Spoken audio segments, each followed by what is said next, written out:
हनुमान् श्रीपदो वायुपुत्रो रुद्रो नघोजरः अमृत्यवीरवीरश्च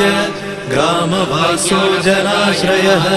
धनदो निर्गुणः शूरो वीरो निधिपतिर्मुनिः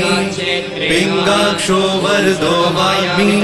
सीताशोकविनाशकः शिवः शर्वत्परो व्यक्तो व्यक्ताव्यक्तो धराधरः पिङ्गकेशः पिङ्गरोमा श्रुतिगम्यः सनातनः अनादिर्भगवान् देवो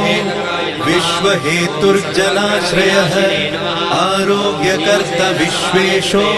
विश्वनाथो हरीश्वरः भर्गो रामो रामभक्तः कल्याणप्रकृतिस्थिरः विश्वम्भरो विश्वमूर्तिर्